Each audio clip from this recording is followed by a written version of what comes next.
IT에 관한 이야기를 가장 쉽게 전달해드리는 이인북의 IT 트렌드를 읽답니다. 안녕하세요. 이인북의 IT 트렌드를 읽다 일상 속 IT 전해드리는 시간입니다. 네, 오늘 전해드릴 소식 NFT 이야기로 시작합니다. 매주 월요일은 NFT하고 메타버스에 대한 이야기를 전해드리기로 했었죠. 그렇기는 한데 한 주 동안 NFT에 대한 계속 되다 보니까 중간중간에 섞어서 이야기 드린 적은 있었습니다. 오늘은 조금은 더 확실한 이야기들 그리고 관심이 가는 이야기들로 가지고 왔어요. 하나씩 보도록 하죠. 자, 오늘 첫 번째 이야기, 대학교 NFT 졸업장에 대한 이야기입니다. 지속적으로 이야기를 드렸었던 게 NFT라고 하는 것들이 지금 투자의 관점으로 많이 보고 있기는 한데 졸업장, 증명서 이런 곳에 쓸 수 있다는 이야기를 계속 들었었어요. 위에 있는 책에서도 그런 사례가 많이 나올 거다라고 이야기를 했었었는데 아니나 다를까 바로 나오게 됐죠. 자, 이 중에서 호서대에 대한 얘기를 먼저 좀 드리려고 합니다. 호서대가 2월 18일에 학위 수여식을 진행을 했습니다. 학사, 박사, 석사, 졸업생분들한테 이제 우리 학위증을 줘야 되잖아요. 상장도 줘야 되고 이거를 NFT로 발급을 한다고 하네요. 인원은 2,830명입니다. 최근 들어보던 것 중에서는 이제 가장 큰 것 같아요. 가장 많은 숫자인데, 뿐만 아닙니다. 성균관대에서는 이미 16일에 전체 학생은 아니고요. 3명 정도를 선정을 해가서 NFT를 증정을 했어요. 그러니까 모두한테 준 건 아니고 테스트성으로 봐야 될 것 같습니다. 자, 이런 것들을 여러분들이 보실 때 제일 좋은 건 어디서 보시면 되냐면은 오픈시에서 보시면은 좀 편합니다. 오픈시에 들어가신 다음에 검색을 하시면 되는데, 자, 우선은 호서대라고 검색하시게 되면은 나오지는 않아요. 이 얘기는 자체 플랫폼을 썼던지 외부 플랫폼을 좀 사용을 한 것 같아요. 호서대 말고 이번엔 성균관대라고 검색을 한번 해보죠. 자, 성균관대라고 검색을 해보니까 보시는 것처럼 성균관대에 대해서 표창장이 나온 거를 볼 수가 있습니다. 이런 걸 숨길 수가 없잖아요. 우리 블록체인 방식이고 여기 사용을 했으니까.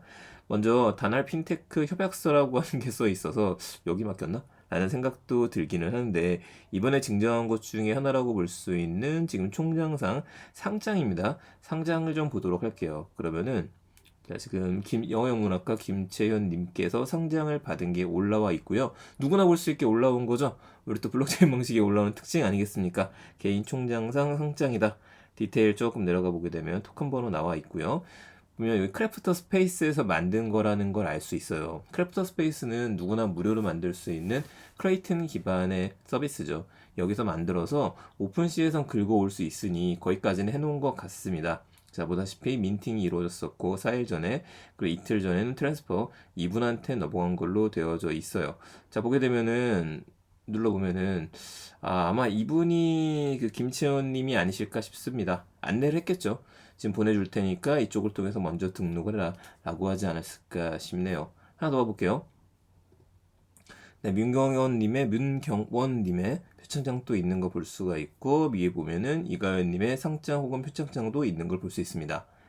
혹은 여기다 여러분들이 오픈시에다가 수상이라고 제가 봐드릴게요. 수상이라고 검색 한번 해보잖아요. 한글로 올라온 것들도 잔뜩 있어요. 카트라이더 수상도 있고 이건 뭘까요? 수상할 정도로 돈이 많은 뭐 이런 것도 있고 이건 이제 제 책에 소개해드렸었던 거였었는데 제주 블록체인 해커톤 관련해가지고 줬던 것들도 있죠. 목몽 공장 2회 공모전 수산 증명서를 줬던 것들도 있습니다. 자, 보다시피 다 크래프터 스페이스로 만든 걸로 돼 있어요. 이런 시도는 점점 많아질 것으로 보여요. 근데 제가 알기로는 이 제주 블록체인 해커톤 같은 경우에는 자, 보시면 요거는 뭘 썼을까? 얘는 카이카스를 쓴 것 같지는 않습니다. 맞나? 그라운드X, 삼성전자, 카카오가 공동으로 주최를 했으니까 그렇게 했을 수도 있긴 하겠군요. 이렇게 만들었다라는 거 확인을 좀 해볼게요. 쭉 밑에 내려가서. 그래서 제가 지금 누누이 얘기 드렸었지만은 우리 딸 첫 작품 이런 것도 올라왔네요. 팔 생각이 없는 거죠? 좀 비싸게 팔았네.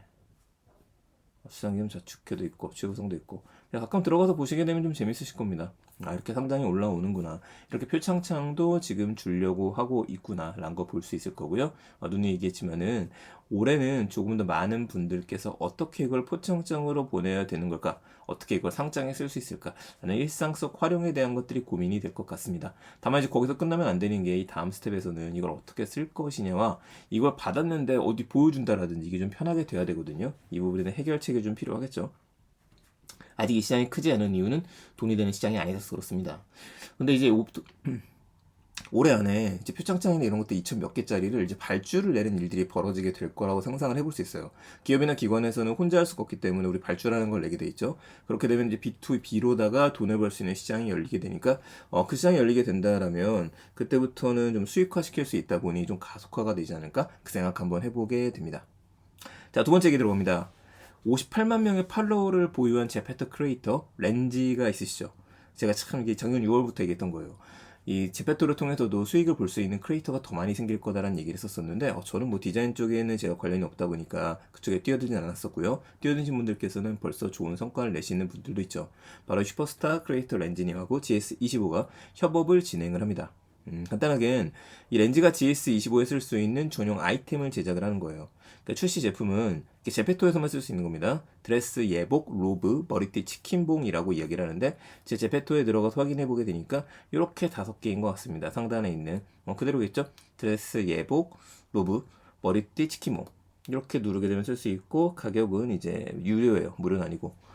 이렇게 해서 구매할 수 있는데 이걸 이제 구매하고 나면은 뭘 하면 되는 거냐 뭐 즐기면 되는 거죠. 일단 즐기면 되는 건데 마시성 삼기미 왕자라고 하는 이름의 월드를 만든 적이 있었어요. 마시성이라는 이름의 뭐 CU 같은 경우에는 예전에 제휴를 맺어갖고 한강시민공원에 또 CU로 되어 있죠. 그렇게 되어 있는 것들도 있는데 GS25는 자체 월드를 만들었습니다. 자, 여기에서 사진을 찍어서 올리게 되면은, 그러니까 이 아이템 중에 하나를 가지고 있어야 되고요. 들어가서 인증사를 찍고 SNS에 올리게 되면은 추첨을 통해서 선물을 지급해 주게 되는 구조입니다.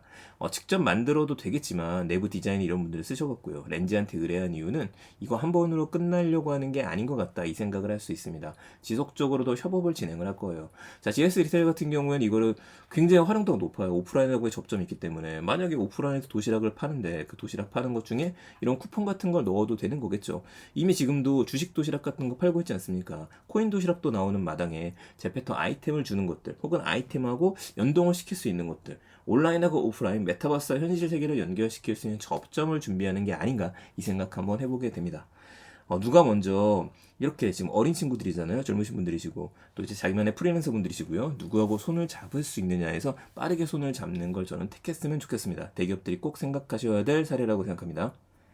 자, 마지막 얘기입니다.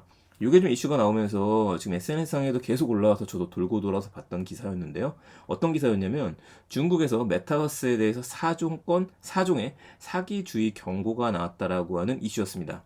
정확히는 중국의 은행보험감독관리위원회예요. 여기서 메타버스와 관련된 불법 모금과 신용사기에 대한 4가지 유형이 나왔는데 하나씩 해설된 걸 보게 되면은 첫 번째는 비디오 게임, 인공지능, 가상현실을 포함한 메타버스 관련 활동을 최첨단 프로젝트와 묶은 투자 기회, 참여만으로 고수익을 보장하는 메타버스 게임, 가상 메타버스 부동산, 메타버스와 관련된 가상 통화 이렇게 정해져 있습니다. 뭐 이거는 중국뿐만 아니라 국내에도 적용되는 이야기들이에요. 그 메타버스와 관련된 프로젝트는 더 많아지게 될 겁니다. 그럴수록 저거 좀 그럴싸해 보이는데? 라는 것들이 많게 되겠죠. 고수익을 보장하는 게임이라고 하는 거는 P2E 게임을 이야기를 하는 것 같아요. 가상통화도 뭐 메타버스랑 연결되는 건들이니까 마찬가지이기는 한데 그러면 이거는 특정 무엇인가 하나를 딱 타겟팅한 건 아닙니다. 근데 메타버스와 관련된 모든 것들이에요. 그러니까 이와 관련된 것들, 신사업들이 좀 우리가 좀 알 수 없는 것들, 고민되는 것들, 이게 돈이 되는 걸까? 의문점을 가지게 되는 것들이 많아지게 될 테니까 이거를 주의해라. 이 정도로만 보시는 게 어떨까 싶습니다. 제가 누누이 얘기했듯이 저희가 메타버스나 NFT 이런 것들을 써서 나아가는 방향 자체가 틀리진 않았어요. 근데 지금도 너무나 과장된 것들이 많이 있죠. 자, 이런 것들에 대해서 우리가 바짝 정신 차리고 봐야 되지 않을까라고 생각이 듭니다. 또 정리해서 소식 전해드릴 수 있도록 하겠습니다. 감사합니다. 액티 트렌드를 일단 일상 IT였습니다. 내용 괜찮으셨으면 주변에 많은 공유 부탁드릴게요. 저는 내일 또 더 좋은 이야기 전하도록 하겠습니다. 감사합니다. 내일 뵙겠습니다.